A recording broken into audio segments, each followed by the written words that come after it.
Hello, good morning everyone. How are you all? Welcome to my channel.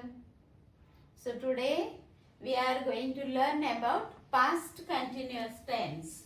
So guys, today we are going to learn about past continuous tense. We will see first the construction of the sentence. First of all, we will see the constructions. So, construction of the sentence is like this.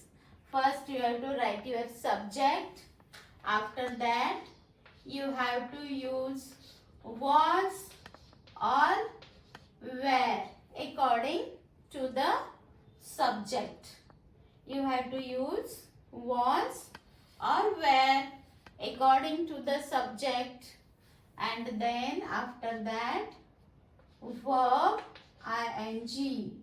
You have to write the verb plus ing and after that your remaining sentence.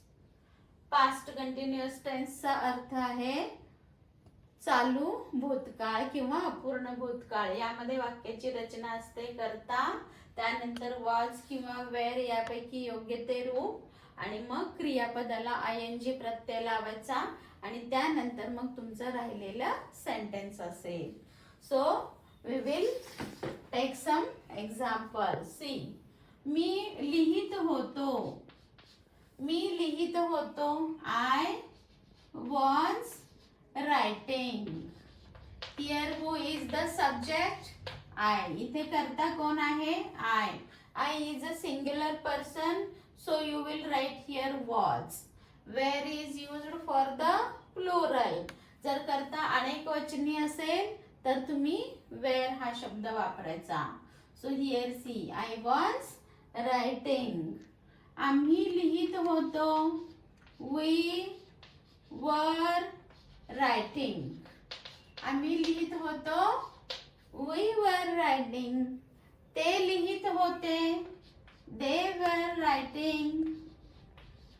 Same verb we are using. They were writing. They were writing. आम्ही विचार करत होतो. We were thinking. आम्ही विचार करत होतो. We were thinking. आम्ही विचार करत होतो. We were thinking. मुले ग्राउंडवर खेळत होती. Children were playing on the ground. Children were playing on the ground. मुले मैदानावर खेळत होती. तो माझ्याकडे पाहत होता. बघा हे सेंटेन्स कसं येईल. तो माझ्याकडे पाहत होता. He was looking at me.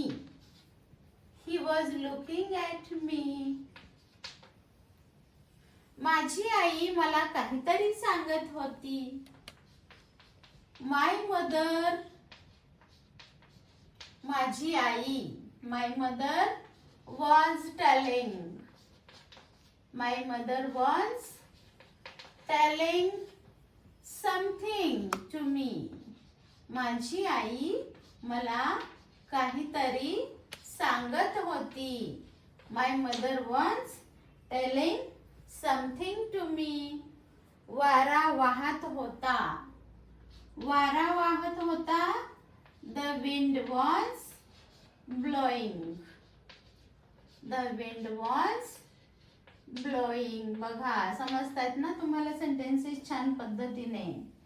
आता मी म्हणते की त्याला खूपच घाम येत होता. बघा हा, त्याला खूपच घाम येत होता. ही वॉज स्वेटनिंग. स्वेट म्हणजे घाम येणे. He was sweating profusely. This is the new word for you. He was sweating profusely.